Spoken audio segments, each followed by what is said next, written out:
Hi friends, welcome to HQ fashions. Zero waste stitch మనం cutting చేయగా మిగిలిపోతాయి కదా క్లాతులు. So వాటిని యూజ్ చేస్తూ డిజైన్ చేసే ఫ్రాక్స్ అనమాట ఇవి. సో ఇందులో నేను 6 లేయర్స్ ఫ్రాక్ ని డిజైన్ చేస్తున్నా. సో ఇప్పటి వరకు ఛానల్ సబ్స్క్రైబ్ చేసుకోకుండా ఉంటే కనుక సబ్స్క్రైబ్ చేసుకోండి, వీడియో నచ్చితే కనుక లైక్ చేయండి. సో ఈ జీరో వేస్ట్ స్టిచ్చింగ్ లో ఫస్ట్ ఒక కలర్ ని సెలెక్ట్ చేసుకోవాలి. నేను ఇక్కడ బ్లూ కలర్ని సెలెక్ట్ చేసుకున్నా.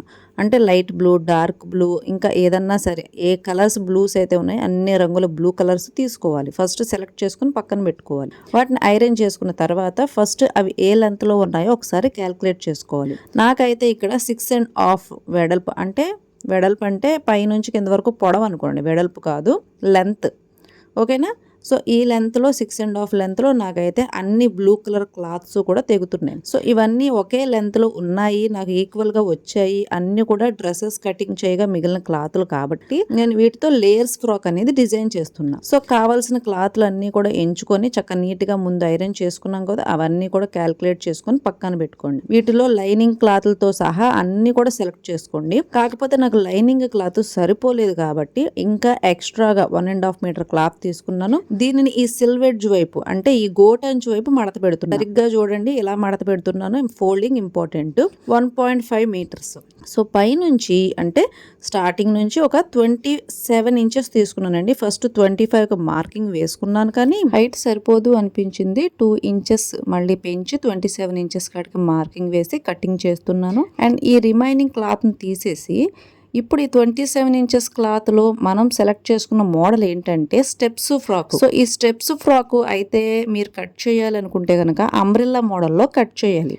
లేదు అనుకోండి ఈ విధంగా అంటే స్ట్రైట్గా ఉన్న క్లాత్ని తీసుకొని ఈ విధంగా ఫోల్డింగ్ చేసి అండ్ ఇక్కడ ఈ షార్ట్ ఫోల్డింగ్ దగ్గర ఒక 5 ఇంచెస్ అంటే నడుం మెజర్మెంట్ 40 ఇంచెస్ అనుకోండి, దాన్ని ఇలా 8 ఫోల్డింగ్స్ లో డివైడ్ చేయాలి. అంటే ఇది 8 లేయర్స్ వస్తుంది, 8 ఫోల్డింగ్స్ వస్తుంది.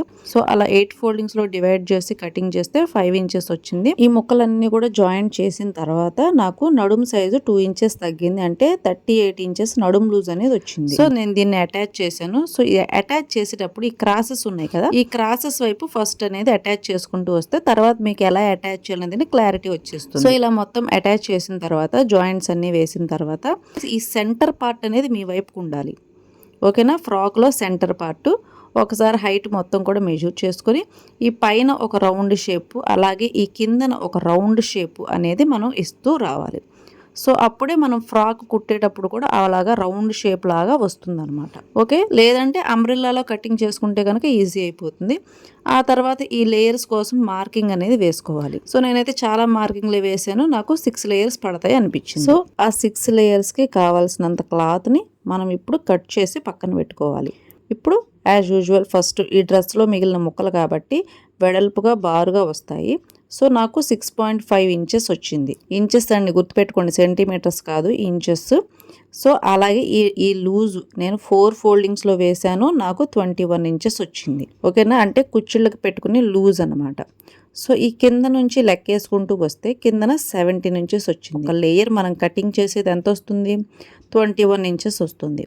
4 × 17 4 × 21. సో ఎక్కువే కదా. సో ఇది ఒక లేయర్కి సరిపోతుంది, పక్కన పెట్టండి. అండ్ ఆ తర్వాత ఇది కొద్దిగా హెచ్చు తగ్గులుంది, అంటే కొంచెం మొక్క పోతుందనమాట.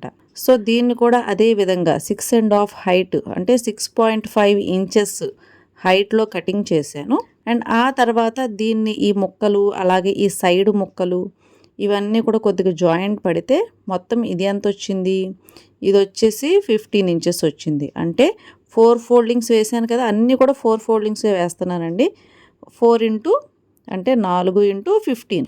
ఓకేనా? సో ఇలాగా హైట్ని బట్టి అలాగే ఉన్న లూజ్ను బట్టి ఉన్న క్లాత్ను బట్టి నెంబర్ వైజ్గా డివైడ్ చేస్తున్నాను. సో అలాగే ఇది కూడా కటింగ్ చేశాను.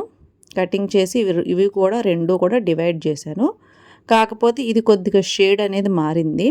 ఇలాగ 2 షేడ్స్ ఉన్నప్పుడు ఏం చేయాలంటే ఒక షేడ్ కింద ఇంకొక షేడు, ఒక షేడ్ కింద ఇంకొక షేడు, ఇలాగ 2 షేడ్స్ని కలుపుతూ అటాచ్ చేస్తే కనుక కరెక్ట్గా వస్తుంది. సో అందుకోసమని ఈ విధంగా 1 by 1 షేడ్స్ 2 అంటే 2 లైన్స్ అనేవి కరెక్ట్ చేస్తున్నాను. సో ఇది వచ్చేసి 4 × 15 వచ్చింది. ఇది కూడా 6.5 హైట్. అండ్ అదే విధంగా ఈ కింద లేయర్ ఉంది కదా, సో ఇదైతే కొద్దిగా పెద్ద క్లాత్ వచ్చేలాగా చూస్తున్నాను. సో చూద్దాం మరి ఎంత వస్తుందో. ఇది కూడా సేమ్ 6.5 హైట్ లాగానే కటింగ్ చేస్తున్నాను. కటింగ్ చేసి దీన్ని కూడా 4 ఫోల్డింగ్స్ అనేది వేయాలి. సో 4 ఫోల్డింగ్స్లో వేసిన తర్వాత ఇది ఎంత హైట్ వస్తుంది అంటే ఎంత లూజ్ వస్తుంది, కుచ్చిళ్ళకి సరిపడా క్లాత్ ఎంత వస్తుంది అనేది తెలియదు. సో దీన్ని కూడా ఒకసారి అదే విధంగా చూసుకొని క్యాలిక్యులేట్ చేసుకుని సో ఇదే విధంగా మిగిలిన లేయర్స్ అన్నీ కూడా ఇలాగే 1 by 1 రెడీ చేసుకుంటూ రావాలి. సో ఇప్పటికీ నేను 4 స్టెప్స్ అంటే 4 లేయర్స్ అనేవి రెడీ చేశాను. అండ్ ఇది 5th అండ్ దీన్ని కూడా ఇలాగ 6.5 వెడల్పులో ఫోల్డింగ్ అయితే వేస్తున్నాం. సో ఇలా ఫోల్డింగ్ చేసిన తర్వాత మనం కటింగ్ చేసేసి అండ్ దీన్ని మళ్ళీ 4 ఫోల్డింగ్స్ లో వేసుకోవాలి. అంటే మనం అన్ని కూడా 4 పొరల్లో వేస్తున్నాం కాబట్టి సో 4 మడతల్లో దీన్ని కూడా వేసుకొని ఒకసారి మళ్ళీ దీన్ని కూడా క్యాలిక్యులేట్ చేస్తే నాకు 22 ఇంచెస్ వచ్చింది. సో అన్నిటికంటే ఇదే పెద్ద క్లాత్ అన్నమాట. సో ఇలాగ ఇది 22 ఇంచెస్ కాబట్టి 4 into 22 అని రాసి దీన్ని కూడా పక్కన పెట్టు. సో నాకున్న క్లాతులు మొత్తం అయిపోయినాయి. సో ఈ చిన్న క్లాతే మిగిలింది. సో ఇదే 6th లేయర్. కానీ 6th లేయర్ యాక్చువల్గా 6.5 ఉండాలి. నాకు సరిపోలేదు కాబట్టి నేను చిన్నగా పెడుతున్నాను. అండ్ మీరు కావాల్సినంత క్లాత్ అయితే యూస్ చేసుకోండి. అండ్ ఇది జీరో వేస్ట్లో అప్పుడప్పుడు కొద్దిగా సరిపెట్టుకోవాల్సి ఉంటుంది. సో నాకైతే ఇంకా ఏ క్లాత్ కూడా కనబడలేదు కాబట్టి నేను దీన్నే ఈ విధంగా ఫోల్డింగ్స్ అయితే వేస్తున్నా. ఇలా ఫోల్డింగ్స్ వేసి దీన్ని కనుక కటింగ్ చేసి బారుగా స్టిచ్చింగ్ చేస్తే కనుక లాస్ట్ 6th లేయర్ అనేది వస్తుంది. ఈ 6 లేయర్స్కే క్లాత్ అంతా అయిపోయింది. బాడీ పార్ట్కి ఉందో లేదో సో చెక్ చేసుకోవడానికి అని చెప్పి ఈ క్రాస్ క్లాత్ తీసాను. సో ఇదైతే బ్యాక్ పార్ట్కి సరిపోతుంది. అండ్ దీన్ని ఇలా కొద్దిగా ఇలా జాయింట్స్ అనేవి వేసుకుంటే కనుక బ్యాక్ పార్ట్ అనేది కరెక్ట్గా సరిపోతుంది. సో ఇది పక్కన పెట్టేసి ఇదే విధంగా ఫ్రంట్ పార్ట్కి కూడా క్లాత్లు అనేవి చూసుకోవాలి. అంటే ఏ క్లాత్ ఎక్కడ వస్తుంది, ఏ క్లాత్ ఎలా సరిపోతుంది అనేది చెక్ చేసుకుంటూ స్టిచ్చింగ్ అనేది మొదలు పెట్టాలి. సో ఇక్కడ నాకు ఆనంద బ్లూ కలర్ క్లాత్ అయితే దొరికింది. ఇది బ్లౌజ్ పీస్లోది. నేనైతే ఇక్కడ ఒక షేప్ అనేది ఉంది కదా, సో దీన్ని ప్రిన్స్ కట్ షేప్ లాగా మారుద్దామా అని ఆలోచిస్తూ అండ్ ఎక్స్ట్రా క్లాత్ ఉంది కదా దాన్ని కట్ చేసి దీన్ని జాయింట్స్ వేస్తే ఎలా సెట్ అవుతుంది అనేది ట్రై చేస్తున్నాను. కానీ నాకైతే మాత్రం ఎక్కడా కూడా సెట్ అవ్వట్లేదు. ఈ క్లాత్ ఏమైనా సెట్ అవుతుందని ఈ క్లాత్ కూడా చూసాను, ఇది కూడా సెట్ అయ్యేలా లేదు. సో ఈ క్లాతే సరిపోతుంది. కాకపోతే దీనికి బార్డర్ అనేది ఉంది. ఆ బార్డర్ని రిమూవ్ చేసేసి మొత్తం అంతా కూడా ఈ క్లాత్ మొత్తాన్ని కూడా కరెక్ట్గా లెవెల్ చేసుకుంటే అండ్ ఆ తర్వాత కూడా ఇంకా జాయింట్స్ అనేవి పడుతున్నాయి కాబట్టి ఈ కట్ చేసిన ఈ రిమైనింగ్ క్లాత్ ఉంది కదా సో దీన్ని సైడ్ జాయింట్స్ కింద యూస్ చేసేస్తే కనుక సరిపోతుంది. సో ఈ విధంగా క్యాలిక్యులేట్ చేసుకొని మనం ఫ్రంట్ పార్ట్ అనేది రెడీ చేసుకోవాలి. అండ్ ఇప్పుడు హ్యాండ్స్ ఈ క్లాత్ ఉంది కదా సో దీన్ని సెంటర్ జాయింట్ వేసుకొని మనం స్టిచ్చింగ్ చేస్తే కనుక హ్యాండ్స్ కూడా రెడీ అయిపోతాయి. ఫ్రాక్కి కావాల్సిన క్లాత్లు అన్నీ కూడా రెడీ అయిపోయినాయి కాబట్టి కటింగ్ అనేది స్టార్ట్ చేద్దాము. కటింగ్లో మెయిన్గా మనం లైనింగ్ని ఫస్ట్ స్టార్ట్ చేసుకోవాలి. ఎందుకంటే లైనింగ్ లేకుండా ఏ ఫ్రాక్ కూడా గట్టిగా స్టిఫ్గా ఉండదు. కానీ నాకు ఇక్కడ ఉన్న లైనింగ్ క్లాత్ ఇది వేస్ట్లో నుంచి వచ్చింది, ఉన్న లైనింగ్ క్లాత్ సరిపోవట్లేదు కాబట్టి ఇందాక కటింగ్ చేయగా మిగిలిన ఈ బ్లూ కలర్ క్లాత్ని అటాచ్ చేస్తూ అండ్ ఈ బాడీ క్లాత్ని అయితే రెడీ చేశాను. అండ్ దీన్ని జాయింట్ చేసిన తర్వాత ఒకసారి చెక్ చేసుకుంటే సరిపోతుంది అనిపించింది. సో అందుకని వెంటనే ఈ క్లాత్ని అయితే జాయింట్ చేశాను. ఇలా జాయింట్ చేసిన తర్వాత ఇదిగోండి 4 లేయర్స్లో ఈ విధంగా ఫోల్డింగ్ వేస్తే బాడీ పార్ట్కి కావాల్సిన క్లాత్ అయితే రెడీ అయింది. సో నేను ఎప్పటిలాగే బాడీ పార్ట్కి ఒక పేపర్ అనేది రెడీ చేసుకుంటాను, అది మీ అందరికీ కూడా తెలుసు. సో పేపర్ కటింగ్ ద్వారా అయితే ఈజీగా కటింగ్ చేసేసుకోవచ్చు. సో ఇలా కటింగ్ కంప్లీట్ అయిన తర్వాత బ్యాక్ పార్ట్ కటింగ్ చేసుకోవాలి. బ్యాక్ పార్ట్కి అయితే ఈ విధంగా చూసుకుంటే సైడ్ జాయింట్స్ పడుతున్నాయి. అండ్ నేను దీన్ని నిలువు డిజైన్ వచ్చేలాగా చూసుకొని వేస్తున్నాను. అడ్డంగా వచ్చే డిజైన్ కంటే నిలువు డిజైన్ చాలా చాలా బాగా వస్తుంది. అండ్ యాజ్ యూజువల్ ఒక్క లేయర్ని తీసుకున్నానంటే 2 బాడీ పార్ట్స్ కదా, ఫ్రంట్ పార్ట్ బ్యాక్ పార్ట్ కదా. సో బ్యాక్ పార్ట్కి అవసరమైన విధంగా ఒక్క లేయర్ని తీసుకుని ఎక్స్ట్రాస్ అంతా కూడా కటింగ్ చేస్తున్నాను. అండ్ ఇలా కటింగ్ చేసిన తర్వాత ఈ సైడ్కి ఇలా ముక్కలు వస్తాయి కదా సో ఈ క్లాతుల్ని ఈ విధంగా ఇక్కడ అటాచ్ చేస్తే కనుక ఇవన్నీ సరిపోతుంది. అండ్ ఇక్కడ ఈ నెక్ కటింగ్ చేయగా మిగిలిన క్లాత్ ఉంటాయి కదా అవి వేసుకుంటే సరిపోతుంది. బ్యాక్ పార్ట్ని ఎలా సెట్ చేసుకోవాలో చూసారు కదా. సో ఇప్పుడు ఫ్రంట్ పార్ట్ని ఏ విధంగా సెట్ చేసుకోవాలో చూడండి. అండ్ ఇప్పుడు ఫ్రంట్ పార్ట్ నేనేం చెప్పాను, ప్రిన్స్ కట్ షేప్ లాగా వస్తుంది కాబట్టి నేను దీన్ని ప్రిన్స్ కట్ షేప్ లాగా డిజైన్ చేయాలనుకుంటున్నానని చెప్పాను కదా. సో నేను తీసుకున్న ఈ 2 క్లాత్స్ని కూడా ఈ విధంగా ఒక క్లాత్ మీద ఇంకొకటి అరేంజ్ చేసుకోండి. ఇలా అరేంజ్ చేసుకున్న తర్వాత ఇదిగోండి ఈ విధంగా చూసుకుంటే మనకి ఎక్కడి నుంచి ఎక్కడి వరకు జాయింట్ చేయాలి అనేది అర్థమవుతుంది. సో దాన్ని బట్టి ఒక మార్కింగ్ అనేది వేసుకోవాలి. ఇలాగా చూడండి నేను ఇక్కడ ఒక మార్కింగ్ వేశాను. అదేవిధంగా ఈ పై వైపు కూడా ఒక మార్కింగ్ అనేది వేశాను. సో ఈ విధంగా ఇక్కడ నుంచి ఇక్కడ వరకు ఇలా మార్కింగ్ వేసుకున్న తర్వాత దీన్ని పక్కకు తీసేసి అండ్ ఈ క్లాత్ ఉంది కదా దీన్ని ఇక్కడ నుంచి ఇక్కడ వరకు అని చెప్పి జాయింట్ వేసుకొని అదేవిధంగా ఈ సైడ్ జాయింట్ కోసం ఈ క్లాత్ని రెడీ చేసుకోవాలి. సో ఫస్ట్ అయితే ఈ సెంటర్లోది కాకుండా ఈ సైడ్ ఉన్న ముక్కలు రెండు కూడా జాయింట్ చేయాలి. చూడండి, నేను ఒక సైడ్ ఈ విధంగా జాయింట్ చేశాను. ఈ సెకండ్ సైడ్ కూడా ఇలాగే జాయింట్ చేసుకొని ఈ సెంటర్లో ఉన్న ఈ క్లాత్ని రెడీ చేసుకోవాలి. అండ్ ఇది నేనేం చెప్పాను, ప్రిన్స్ కట్ షేప్ లాగా అని చెప్పాను కదా, కానీ నేను దీనికి నెక్ అనేది ఇంకా కటింగ్ చేయలేదు కాబట్టి మీకు అర్థం కాకపోవచ్చు. జాగ్రత్తగా చూడండి. నేను ఇక్కడ మార్కింగ్ వేశాను కదా ఇక్కడ ఎక్స్ట్రాగా, సో దాన్ని ఇప్పుడు నేను కట్ చేసి తీసేస్తాను. ఎందుకంటే దీనికి పైపింగ్ వేయడం చాలా చాలా ఇంపార్టెంట్. పైపింగ్ వేస్తేనే ఆ ప్రిన్స్ కట్ షేప్ అనేది డ్రెస్సెస్కి బాగా కనబడుతుంది. సో అందుకోసమని పైపింగ్ కోసం ఇదిగోండి ఈ క్లాత్ను, అంటే ఇందులో ఉన్న డామినేటివ్ కలర్ క్లాత్ని టోటల్గా ఆల్టర్నేటివ్ క్లాత్ని తీసుకున్నాను. ఒక సైడ్ ఈ విధంగా పైపింగ్ అటాచ్ చేసుకొని ఇటువైపు కూడా ఈ విధంగా ఇలాగ పైపింగ్ అనేది అటాచ్ చేసుకోవాలి. ఇలా 2 సైడ్స్ అటాచ్ చేసినప్పుడు ఈ విధంగా ఫోల్డింగ్ చేసి దీని మీద దీన్ని ఈ విధంగా పట్టుకొని అటాచ్ చేయాలి. పైపింగ్ పక్కనే స్టిచ్చింగ్ అనేది పడాలి. ఒకవేళ మీకు ఇలాగ స్టిచ్చింగ్ అటాచ్ చేసేటప్పుడు ఏదైనా డౌట్ ఉంటే ఒక మార్కింగ్ అనేది వేసుకోండి ఇలా పైపింగ్ పక్కన. అలా మార్కింగ్ వేసుకున్న తర్వాత దాన్ని ఈ విధంగా స్టిచ్చింగ్ చేయండి. సో ఇలాగ 2 స్టిచ్చెస్ వేసేసిన తర్వాత ఇది దీనికి జాయింట్ అయిపోతుంది. అండ్ ఇప్పుడు ఈ అవుట్ లైన్ మొత్తం కూడా స్టిచ్చింగ్ వేసేసి ఇలా వేసేసాను కదా, ఈ ఎక్స్ట్రాస్ అంతా కూడా కటింగ్ చేసేసేయాలి. చూడండి, జీరో వేస్ట్, అంటే ఏది పనికిరాని ముక్కలతో ఎంత మంచిగా ఫ్రంట్ షేపు, బ్యాక్ షేపు, అలాగే మోడల్ రెడీ చేశాను. ఏమన్నా డౌట్గా ఉందా? అలాగే ఏదన్నా ఇబ్బంది కానీ ఏదన్నా మోడల్ చండాలంగా ఉండడం కానీ అలాగేమీ కూడా ఉండదు. సో అదే విధంగా ఈ బ్యాక్ పార్ట్ను కూడా ఇదే విధంగా జాయింట్స్ వేసేసుకొని రెడీ చేసేసుకోవాలి. సో నేనైతే ఫస్ట్ సెంటర్ ఓపెన్ పెట్టాలి కాబట్టి బ్యాక్ పార్ట్ ఓపెన్ పెడుతున్నాను. అండ్ అదే విధంగా ఈ నెక్ అనేది కటింగ్ చేస్తున్నాను. ఎందుకంటే ఈ నెక్ పీసెస్ తీసి మనం సైడ్ చంక దగ్గర జాయింట్ అనేది వేయాల్సి ఉంటుంది. సో అందుకని నెక్ కటింగ్ చేసేస్తున్నాను. అలాగే ఫ్రంట్ పార్ట్కి మాత్రం నేను ఇంకా నెక్ అనేది కటింగ్ చేయలేదు, దానికి కూడా కటింగ్ చేసేసుకోవచ్చు ఇప్పుడు. సో ఇప్పుడు టోటల్గా జాయింట్స్ అనేవి వేసేసాను. ఇప్పుడు ఎక్స్ట్రాస్ అంతా కూడా కటింగ్ చేసి తీసేసేయండి. ఈ విధంగా బ్యాక్ పార్ట్ అనేది రెడీ అవుతుంది. ఏదైనా డిజైన్ తేడా ఉండడం కానీ ఏమన్నా ఉందా? అలాగేం లేదు కదా. సో దీన్ని ఉక్సులు పట్టి కాజల్ పట్టి అనేది వేసేసుకున్న తర్వాత ఒకదాని మీద ఈ విధంగా పెట్టుకొని ఇక్కడ నుంచి పై నుంచి స్ట్రైట్గా ఇలా చూసుకుంటూ ఒక 2 ఇంచెస్ పైన, లేదంటే 1.5 ఇంచ్ వరకు అయినా సరే ఈ విధంగా ఒక మార్కింగ్ అనేది వేసుకోండి. పైనుంచి ఈక్వల్గా చూసుకుంటూ, పైనుంచి ఈక్వల్గా ఉండాలి. ఆ విధంగా చూసుకుంటూ ఈ విధంగా ఒక డబ్బా షేప్ అనేది డ్రా చేసా చూడండి, లేదంటే ఒక రెక్టాంగిల్. ఈ విధంగా స్టిచ్చింగ్ చేసేసిన తర్వాత ఇప్పుడు ఇంకా ఇది కదలదు. ఆ తర్వాత డాట్స్ అనేవి పట్టాలి. డాట్స్ కోసం మీకు అర్థం కావడం కోసం ఇలా స్కేల్తో అయితే లైన్ డ్రా చేసి చూపిస్తున్నాను. మీరైతే డైరెక్ట్గా డాట్స్ అనేవి స్టిచ్చింగ్ చేసేసుకోవచ్చు. ఇలా డాట్స్ స్టిచ్చింగ్ అయిన తర్వాత ఈ బ్యాక్ పార్ట్ కూడా కంప్లీట్ అయిపోయినట్టే. సో ఇప్పుడు ఈ ఫ్రంట్ పార్ట్ నెక్ కూడా కటింగ్ చేసుకుందాము. ఈ ఫ్రంట్ పార్ట్కి వచ్చేసి చిన్న కట్ వర్క్ షేప్ లాగా ఇచ్చాను. సో దీన్ని కూడా కటింగ్ అయితే చేసేసాను. సో దీన్ని ఈ విధంగా ఓపెన్ చేస్తే కట్ వర్క్ అండ్ అలాగే ప్రిన్స్ కట్ షేపు చాలా చాలా నీట్గా అయితే ఉంది. చూసారా ఎంత బాగుందో?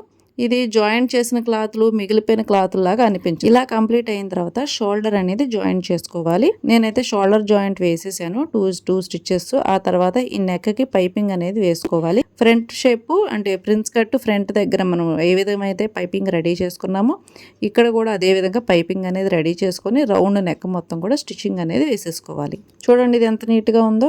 సో ఇది పక్కన పెట్టుకొని హ్యాండ్స్ అనేవి రెడీ చేసుకుందాము. హ్యాండ్స్ కోసం ఫస్ట్ లైనింగ్ కటింగ్ అయితే చేసుకోవాలి. సో లైనింగ్ కటింగ్ అంటే నార్మల్గా మనం రెగ్యులర్గా హ్యాండ్స్కి ఏ విధంగా కటింగ్ చేస్తామో అదే విధంగా కటింగ్ చేయండి. ఎక్కువ మెజర్మెంట్స్ ఏం అవసరం లేదు. కాకపోతే ఫస్ట్ అంటే మీరు ఏ ఫ్రాక్ అయితే కటింగ్ చేస్తున్నారో ఆ ఫ్రాక్ను బట్టి మీరు హ్యాండ్స్ అనేవి కటింగ్ చేసుకోవాలి. అండ్ ఈ రిమైనింగ్ క్లాత్ ఉంది కదా, సో ఇదైతే కొద్దిగా హెచ్చు తగ్గులు ఉంది. నేనేం చేస్తానంటే ఇప్పుడు నేను సెలెక్ట్ చేసుకున్న హైట్ కంటే ఇంకా కొద్దిగా తక్కువ అయితే వస్తుంది. అయినా సరే పర్వాలేదని చెప్పి నేను కటింగ్ చేస్తున్నాను. ఎందుకంటే చిన్నపిల్లలకే కదా, కొద్దిగా షార్ట్ హ్యాండ్స్ వచ్చినా సరే పెద్దగా ఇబ్బంది ఏమి ఉండదు. ఓకేనా? సో అందుకని ఇదైతే కటింగ్ చేశాను. ఈ రిమైనింగ్ క్లాత్ ఎక్కడ పడేయకండి, ఇవి జాయింట్స్ కోసం అవసరం పడతాయి. అంటే ఇప్పుడు నేను తీసుకున్న దాంట్లో జాయింట్స్ పడతాయి. సో నేనైతే జాయింట్స్ వేసుకొని ఈ విధంగా అయితే రెడీ చేశాను. హ్యాండ్స్ అనేవి రెడీ అయినాయి కాబట్టి ఇటు అటు నార్మల్గా రెగ్యులర్గా ఏ విధంగా హ్యాండ్స్ అటాచ్ చేసుకుంటామో అదే రెగ్యులర్ ప్యాటర్నే, కొత్తగా ఏమీ లేదు కాబట్టి ఫాస్ట్గా చెప్పేస్తున్నాను. ఆ తర్వాత ఇది రెడీ అయిన తర్వాత ఈ బ్యాక్ ఇలాగా రివర్స్ చేసేసి దీన్ని ఈ సైడ్ జాయింట్స్ అనేవి వేసేసుకోవాలి. ఇక్కడ నుంచి ఇలాగా, ఇక్కడ నుంచి ఇలాగా, ఇటువైపు. సో ఇలా ఈ 2 సైడ్ జాయింట్స్ వేసేసిన తర్వాత దీన్ని రివర్స్ చేస్తే బ్యాక్ పార్ట్ ఫ్రంట్ పార్ట్ ఈ విధంగా అయితే రెడీ అయింది. సో బాగానే ఉంది కదండి, అగ్లీగా అయితే లేదు అనుకుంటున్నాను. సో దీనికి లైనింగ్ పార్ట్ అనేది చూసుకోవాలి. ఫస్ట్ నడుము సైజు కరెక్ట్గా ఉందా లేదా అనేది చూసుకోవాలి. ఈ నడుము సైజ్ ఎక్కువ ఉంటే కనుక కొద్దిగా కుచ్చిళ్ళలాగా పెట్టేసుకోండి, సరిపోతుంది. అండ్ ఆ తర్వాత ఈ నడుము సైజును బట్టి మనం ఫస్ట్ ఈ లేయర్స్ అన్నీ కూడా రెడీ చేసుకొని జిగ్జాగ్ చేసేసుకోవాలండి వీటన్నింటికి. కానీ ఒక్కదానికి మాత్రం జిగ్జాగ్ అనేది చేసుకోకూడదు. మనం హైట్ ప్రకారంగా అన్నీ కూడా నెంబర్స్ వేసుకొని ఉంచుకున్నాం కదా, సో వీటన్నిటిని కూడా జాయిన్ చేసి బెల్టుల్లాగా రెడీ చేసుకొని అన్నీ కూడా పైన కింద కూడా జిగ్జాగ్ చేసుకొని రెడీగా పెట్టుకోవాలి. ఆ తర్వాత స్టెప్ బై స్టెప్ మనం అటాచ్ చేసుకుంటూ రావాలి. నేను ఇక్కడ ఒక స్టెప్ అనేది రెడీ చేశాను. అండ్ రెడీ చేసిన తర్వాత దానికి ఒక 1/2 ఇంచ్ కిందన ఇంకొక లైన్ అనేది డ్రా చేసి ఈ సెకండ్ స్టెప్ అంటే మనం స్టెప్స్ వైజ్గా డివైడ్ చేసుకొని పెట్టుకున్నాం కదా, సో ఈ సెకండ్ స్టెప్ను కూడా ఈ విధంగా కుచ్చిళ్ళు పెట్టుకుంటూ ఈ విధంగా మొత్తం ఒక అవుట్లైన్ అంతా కూడా స్టిచ్చింగ్ వేసుకుంటూ రావాలి. సో అప్పుడు 2 స్టెప్స్ అనేవి కంప్లీట్ అవుతాయి. అంటే 2 లేయర్స్ అనేవి కంప్లీట్ అయ్యాయి. ఈ రెండు కూడా ఈ విధంగా మెజర్ చేసుకుంటూ నాకైతే 13 ఇంచెస్ వచ్చింది. 13 ఇంచెస్ కింద అదేవిధంగా కిందన ఫ్రాక్కి 1/2 ఇంచ్ పైన రెండు కూడా కరెక్ట్గా గమనించండి. ఈ విధంగా ఒకటి క్యాలిక్యులేట్ చేసుకున్నానా, దాన్ని బట్టి మళ్ళీ దీనికి 1/2 ఇంచ్ పైకి ఇలాగా ఫోల్డింగ్ వెనక్కి వేసి మార్కింగ్ వేస్తున్నాను. చూసారా, ఈ విధంగా ఫోల్డింగ్ వెనక్కి వేసి ఇలా మార్కింగ్ వేసుకొని ఒక లేయర్ అంతా కూడా డ్రా చేస్తున్నాను. ఇది చాలా చాలా ఇంపార్టెంట్ అండి స్టెప్స్ ఫ్రాక్కి. అంటే 6 లేయర్స్, 7 లేయర్స్, 8 లేయర్స్ ఎన్ని లేయర్స్ అన్నా పెట్టుకోవచ్చు. ఈ విధంగా మీరు అంబ్రెల్లా కటింగ్లో తీసుకొని అన్లిమిటెడ్ క్లాత్ కనుక తీసుకున్నారనుకోండి, మీరు ముందే కుచ్చిళ్ళన్నీ అటాచ్ చేసుకుంటూ ఎన్ని కావాలంటే అన్ని పెట్టుకుంటూ వెళ్ళిపోవచ్చు. కానీ ఇక్కడ నాకు లిమిటెడ్, అంటే నేను తీసుకున్నది స్క్రాప్స్ అంతా కూడా 0 అంటే వేస్ట్ మిగిలిన క్లాత్లు కాబట్టి నేను ఒక్కొక్క స్టెప్ ఒక్కొక్క లైన్ డ్రా చేసుకుంటూ మార్కింగ్ వేసుకుంటూ స్టిచ్చింగ్ వేసుకుంటూ వెళ్తున్నాను. సో అదే విధంగా ఈ బ్యాక్ సైడ్ కూడా ఇదే విధంగా మార్కింగ్ వేసేసి, సో ఫ్రంట్ బ్యాక్ ఈ విధంగా మార్కింగ్ వేసుకుంటూ స్టిచ్చింగ్ అయితే చేస్తున్నాను. ఇదిగోండి ఇలా ఫ్రంట్ బ్యాక్ కూడా మార్కింగ్ వేసేసాను. అండ్ ఇలా వేసేసిన తర్వాత ఈ థర్డ్ స్టెప్ అంటే మూడోసారి, అంటే నేను నెంబర్ వైజ్గా మార్కింగ్ వేసి పెట్టుకున్నాను కదా, సో దీన్ని ఈ విధంగా వచ్చేలాగా కుచ్చిళ్ళు పెట్టుకుంటూ ఇలా దగ్గరగా దీనికి సరిపోయేలా కుచ్చిళ్ళు పెట్టుకుంటూ స్టిచ్చింగ్ వేసుకోవాలి. సో నేను ఏం చేశాను, ఇటు అటు జిగ్జాగ్ చేశాను కాబట్టి దీన్ని రివర్స్లో కుట్టడం, ఖర్చులు అవన్నీ కూడా బయటికి కనబడవు. ఖర్చులు అనేవి అస్సలు బయటికి ఏం కనబడవండి. పైనే స్టిచ్చింగ్ వేసేసుకుంటూ వెళ్ళొచ్చు. కానీ ఒక స్టెప్ కింద ఇంకొక స్టెప్ అనేది కుట్టుతూ రావాలన్నమాట. అంటే మనం స్టిచ్చింగ్ చేసేటప్పుడు ఒక లేయర్ కింద ఇంకొక లేయర్ కుట్టుకుంటూ రావాలి. సో అందుకోసమని ఒక 1/2 ఇంచ్ కిందన నేను మార్కింగ్ వేస్తున్నాను. పైనున్న లేయర్కి ఒక 1/2 ఇంచ్ కిందకి మార్కింగ్ వేస్తున్నా. ఆ మార్కింగ్ దగ్గర కుట్టుకుంటూ వస్తున్నా. అప్పుడు ఏమవుతుంది, ఒక లేయర్ కింద ఇంకొక లేయర్ అనేది వస్తుంది. చూడ్డానికి ఎలా కనబడుతుంది అంటే ఒకదాని మీద ఒకటి నుంచున్నట్టు పైకి వెళ్తున్నట్టు అనిపిస్తుంది. సో అందుకని స్టెప్స్ అన్నారు. ఓకేనా, ఒక మెట్టు మీద ఇంకో మెట్టు ఉన్నట్టు ఒక లేయర్ మీద ఇంకొక లేయర్ ఉన్నట్టుగా కనిపిస్తుంది. ఓకేనా, సో అందుకని దీన్ని స్టెప్స్ ఫ్రాకు అన్నారు. ఇలాగ 4 స్టెప్స్ 6 స్టెప్స్ మీరు ఎన్ని కావాలంటే అన్ని మీకు క్లాత్ అవైలబిలిటీ ఉన్నదాన్ని బట్టి మీరు స్టిచ్చింగ్ వేసుకుంటూ రావచ్చు. సో నేనైతే ఈ విధంగా అన్నీ కూడా ఇలా మార్కింగ్ వేసుకొని ఆ తర్వాత ఒక్కొక్క స్టెప్ స్టిచ్చింగ్ వేసుకుంటూ వెళ్ళా. ఇలా మార్కింగ్ వేసిన తర్వాత చూడండి, ఆ మార్కింగ్ అనేది కనబడకూడదు. అంటే మనం లేయర్ వేసిన తర్వాత కనబడకూడదు. ఆ విధంగా ఉంటే ఫ్రాక్ అనేది లుక్ బాగుంటుందన్నమాట. ఓకేనా, సో ఈ విధంగా ఈ లాస్ట్ 4th లేయర్ అనమాట ఇది. ఈ 4th లేయర్ను కూడా ఈ విధంగానే పెట్టేసుకోండి. అండ్ లాస్ట్ 5th లేయర్కి వచ్చేసరికి నాకు ఎక్కువగా లైనింగ్ క్లాత్ అనేది మిగలలేదు.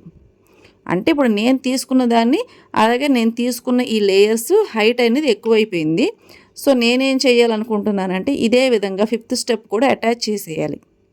అంటే నేను అనుకున్న దాని ప్రకారం లాస్ట్లో లైనింగ్ క్లాత్కి 6th స్టెప్ అనేది అటాచ్ చేయాలి నా లెక్క ప్రకారంగా. కానీ ఇక్కడైతే మాత్రం నేను అనుకున్నది అంతా కూడా దొబ్బింది అంటే నేను అనుకున్నట్టుగా అయితే ఇంకా క్లారిటీగా అయితే రాలేదు. సో అందుకని నేనేం చేస్తున్నానంటే ఈ 5th స్టెప్ని ఈ విధంగా అటాచ్ చేసేస్తున్నాను ఫస్ట్. అంటే ఇంక ఉన్నదాన్ని బట్టి మనం కుట్టుకుంటూ వెళ్ళాలి. సో నేనైతే ఇలాగ కుట్టేశాను. ఆ తర్వాత దీన్ని ఫోల్డింగ్ చేసి లోపల లైనింగ్ పార్ట్ని క్లోజ్ చేసేసాను. సో ఈ విధంగా 5 లేయర్స్ అనేవి వచ్చాయి. యాక్చువల్గా అయితే ఈ 5 లేయర్స్ సరిపోతాయి. ఓకేనా, కానీ నాకు హైట్ ఇంకా తగ్గుతుంది. సో నేను కుట్టేది కొద్దిగా పెద్ద పిల్లలకి, 10 years అబోవ్ పిల్లలకు కాబట్టి నేను ఈ 6th లేయర్ని కూడా అటాచ్ చేసేస్తున్నాను. ఓకేనా, ఈ 6th లేయర్ని ఎక్కడ అటాచ్ చేస్తున్నానంటే నేను ఫస్ట్ రెడీ చేసుకున్నాను కదా, ఈ 5th లేయర్ని జిగ్జాగులు చేశాను కాబట్టి ఈ జిగ్జాగ్ అనేది అటాచ్ చేసుకుంటే కనుక చక్కగా నీట్గా 6th లేయర్ అనేది రెడీ అయిపోతుంది. ఓకేనా, ఈ విధంగా చూసుకొని నేను ఈ 6th లేయర్ ఎటు చిన్నగానే కదా ఉంది, సో పెద్దగా ప్రాబ్లం కూడా రాలేదు, చక్కగా నీట్గా సరిపోయింది. సో ఇలా రెడీ చేసుకుంటే కనుక స్టెప్స్ ఫ్రాక్ అనేది రెడీ అవుతుంది. చూడండి ఇది ఎంత పెద్దగా ఉంది, ఇది ఎంత చిన్నగా ఉందో. కానీ పర్వాలేదు, కానీ బాగానే ఉంది. కాకపోతే ఇంకా బెటర్గా రావాలని నేను కోరుకున్నాను. సో అంత చండాలంగా అయితే రాలేదనుకుంటున్నాను. సో ఇప్పుడు ఈ బాడీ పార్ట్ని కనుక దీనికి అటాచ్ చేసేసుకుంటే మనం అనుకున్న 6 లేయర్స్ ఫ్రాక్ అనేది రెడీ అయిపోయింది. ఆల్మోస్ట్ 99% కంప్లీట్ అయిపోయినట్టే. కాకపోతే ఈ రిమైనింగ్ ఈ చిన్న చిన్న ముక్కలు ఉన్నాయి కదా, దీంతో మనం ఏమైనా చిన్న చిన్న మోడల్ కనుక చేసుకొని పెట్టుకున్నాం అనుకోండి, అందంగా ఉంటుంది. నేనైతే ఈ విధంగా ఒక షేప్లో కటింగ్ చేసి దీన్ని ఇలా ఒక బౌ షేప్ లాగా రెడీ చేసి పెడదాం అన్నట్టు ఆలోచన చేస్తున్నాను. సో అందుకోసమని ఫస్ట్ అయితే ఈ నడుము క్లాత్ ఇదంతా కూడా రెడీ చేసేస్తున్నాను. అంటే ఒక లేయర్ స్టిచ్చింగ్ చేసేసి నడుము దగ్గర మనం రెడీగా పెట్టుకున్న తర్వాత లాస్ట్లో ఇది అటాచ్ చేసుకోవాలి. సో అందుకని రెడీ చేస్తాను. ఇగోండి ఈ ఫ్లవర్ని అయితే ఇక్కడ నెక్ దగ్గరైనా పెట్టుకోవచ్చు, కిందన అయినా సరే పెట్టుకోవచ్చు నడుము దగ్గర. నేనైతే నెక్ దగ్గర పెట్టాను, మోడల్ అయితే ఇలా సెట్ చేశాను. ఏదో ఒకటి చిన్న మోడలో ఫ్లవరో ఏదో ఒకటి పెడితే పిల్లల ఫ్రాక్కి అందంగా నీట్గా ఉంటాయి. సో బ్యాడ్గా కూడా అనిపించదు, అది ఇలాగ వేస్ట్ ముక్కలతో కుట్టారా బాబు అని కూడా అనిపించదు ఏదన్నా మోడల్ పడేస్తే. సో అదన్నమాట. ఎలా ఉందండి ఈ ఫ్రాక్, మీకు నచ్చిందా? సో ఇంకా బెటర్గా ఇంకా మంచి మోడల్స్ కుట్టడానికి ట్రై చేస్తాను. మీరు ఈ వీడియో నచ్చితే కనుక లైక్ చేయండి. ఇది ఎవరికైనా సరే యూజ్ అవుతుంది అనుకుంటే కనుక ఈ మోడల్ ఎలా ఉందో కమెంట్ చేయడం అయితే మర్చిపోకండి. సబ్స్క్రైబ్ చేసుకోవడం కూడా మర్చిపోకండి. Thank you for watching.